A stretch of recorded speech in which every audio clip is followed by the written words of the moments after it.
उसी सभा में प्रत्यंचा भी चढ़ेगी, शर्त संधान भी होगा और लक्ष्य भेद भी होगा।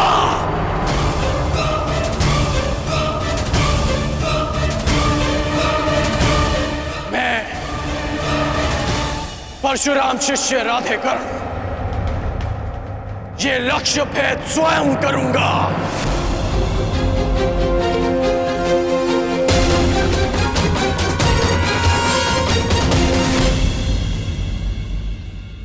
सखी, यदि तुम्हें ज्ञात हो कि अर्जुन जीवित है तो क्या करोगी? वो सब जो मेरे जीवन का उद्देश्य पूरा कर सके, जो कि अर्जुन से विवाह के पश्चात ही संभव। तो फिर देखो सखी, वो तीसरा वीर जो इस परीक्षण में सफल हो सकता है।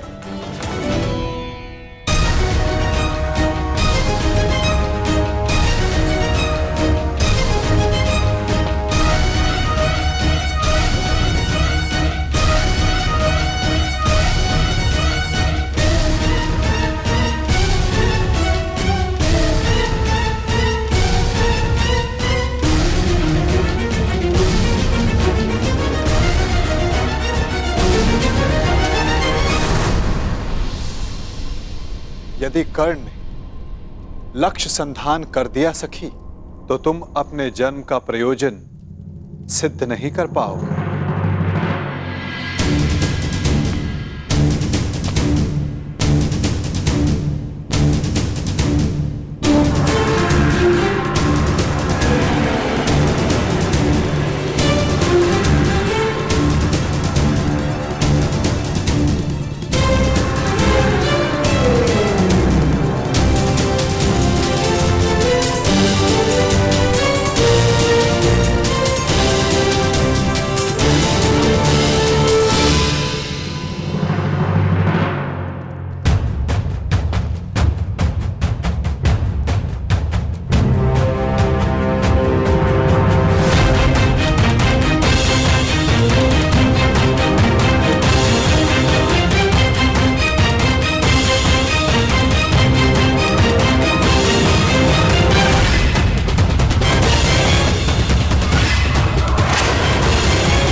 अद्भुत, अद्भुत कर्ण।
जो मैं कह रहा हूं उसका तात्पर्य समझ रही हो ना सखी?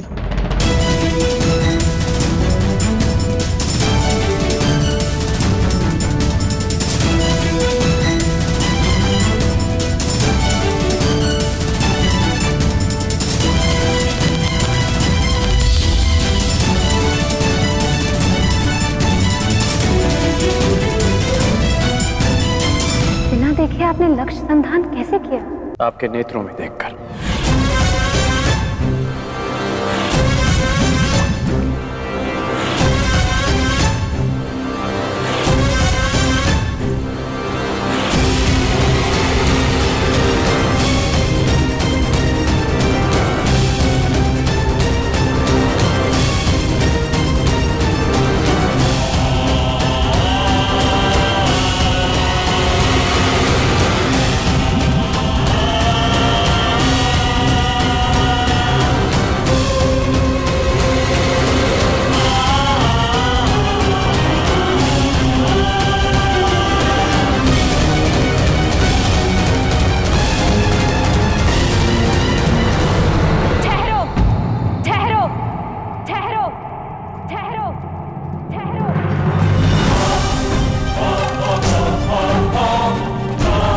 ये शर संधान नहीं होगा।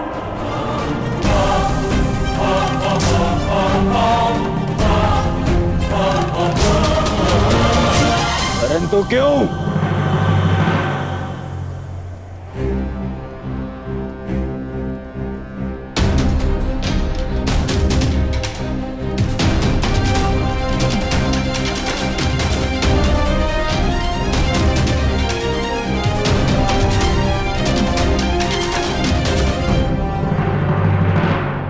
क्योंकि मैं एक सूत पुत्र से विवाह नहीं करूंगी।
मनुष्य का जन्म महत्वपूर्ण नहीं, यदि कुछ महत्वपूर्ण है तो उसके कर्म। कर्म शब्दों से अधिक श्रेष्ठ माध्यम है मनुष्य और उसकी योग्यता के परिचय का।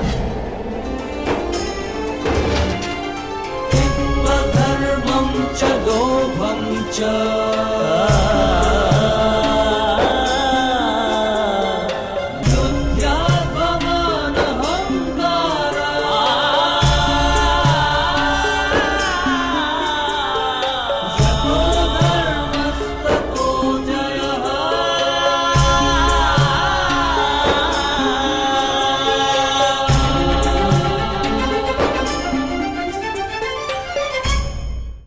बधाई हो याज्ञसेनी, आज आपने सिद्ध कर दिया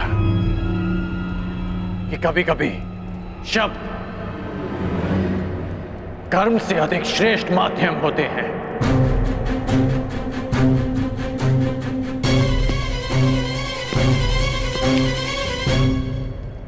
व्यतीत ना होकर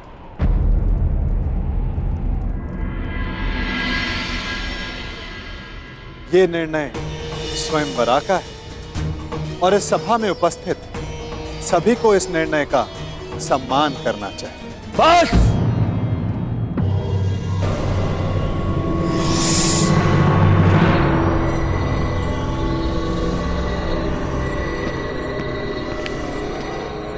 पांचाल नरेश बस, ये कैसा खेल है?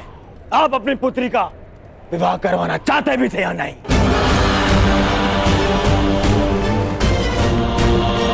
केवल अपने मनोरंजन के लिए आपने ये स्वयंवर रच लिया।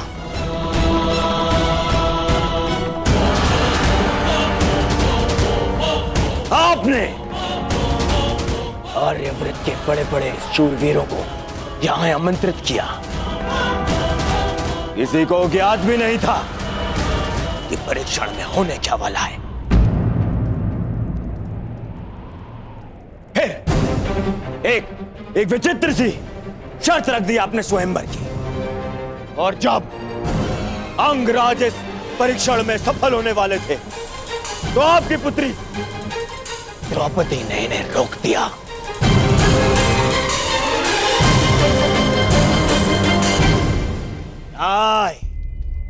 ये स्वयंवर नहीं है, छल है, छल। युवराज दुर्योधन, ये स्वयंवर पांचाली के विवाह के लिए रचा गया है हस्तिनापुर युवराज दुर्योधन। और स्वयंवर स्पर्धा नहीं होती, स्वयंवरा को अधिकार है अपने वर के चयन करने का, जिसका द्रौपदी ने प्रयोग किया।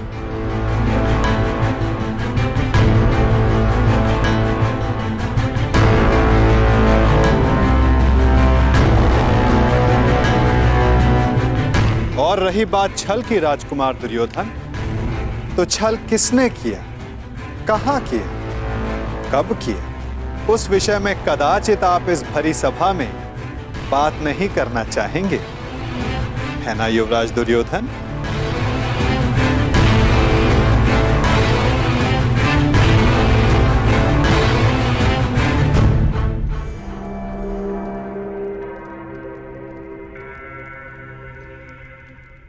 सम्राट!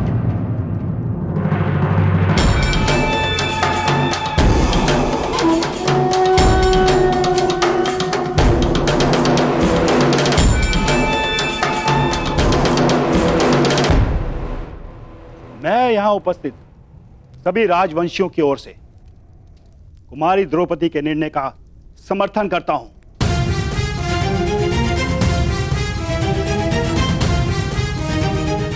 मुझे तो युवराज दुर्योधन की सोच पे आश्चर्य हो रहा है। राजकुल से होकर भी ये उन्होंने सोच कैसे लिया कि पंचाल नरेश अपनी पुत्री का विवाह एक सूत पुत्र से करेंगे?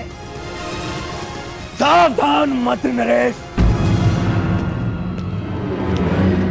सावधान तो आपको रहना था। आप कर्ण को इस सभा में लाने की भूल कैसे कर बैठे? जाइए अंगराज करण, जाइए, जाके अपने अश्रु की राज संभाले। ये क्षत्रियों का स्वयंवर है, जाइए।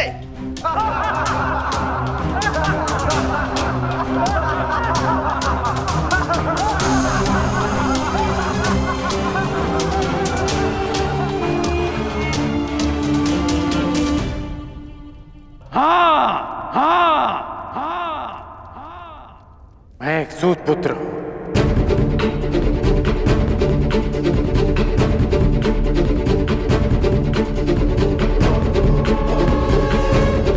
और मुझे गर्व है कि स्वयं को क्षत्रिय समझने का अभिमान करने वाले महारथियों का मार्गदर्शन एक सूत ही करता है।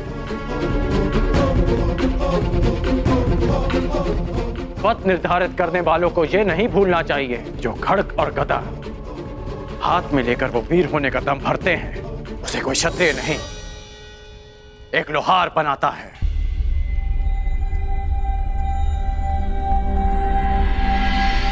जो अन्न वो खाते हैं उसे किसान उपजाता है।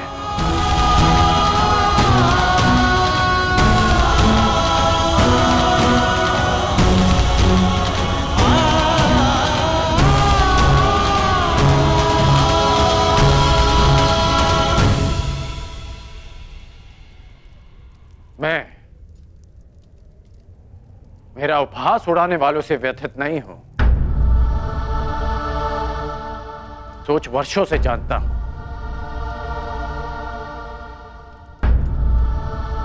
मैं आपसे निराश हूं, क्योंकि मुझे लगा कि आपकी सोच इनसे भिन्न है।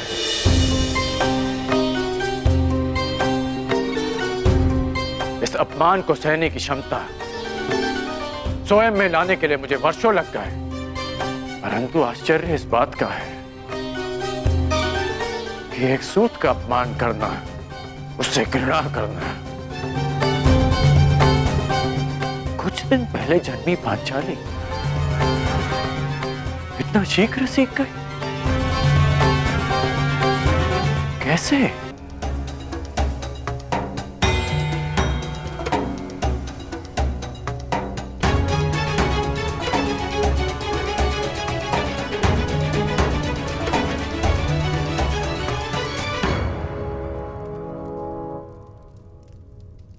कुछ दिवस पूर्व किसी ने मुझसे कहा था कि हर कर्म अपना परिणाम साथ लेकर चलता है।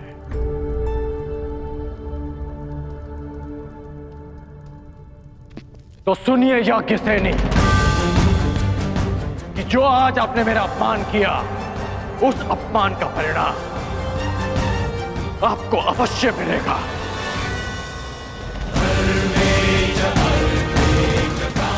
इस कर्म का फल आप अवश्य भोगेंगे।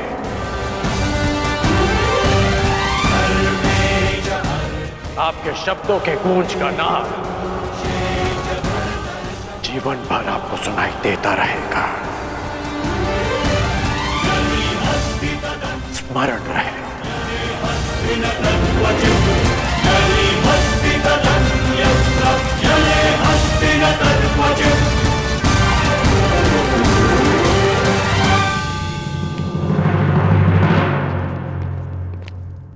क्षत्रिय वीरों की सूची पूर्ण हुई पांचाल नरेश।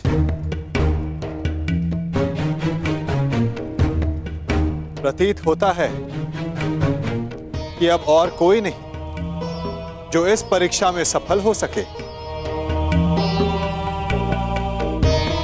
तो क्या स्वयंवर निरस्त कर दिया जाए पांचाल नरेश? नहीं केशव, यदि स्वयंवर निरस्त कर दिया गया तो पांचाल का बड़ा अपयश होगा। कोई उपाय सोचिए।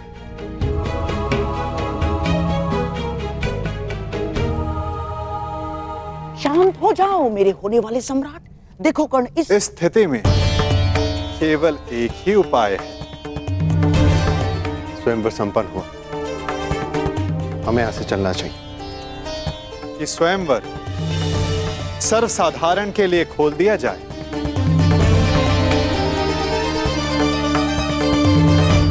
किसी को भी लक्ष्य भेद करने का अधिकार और अवसर दिया जाए।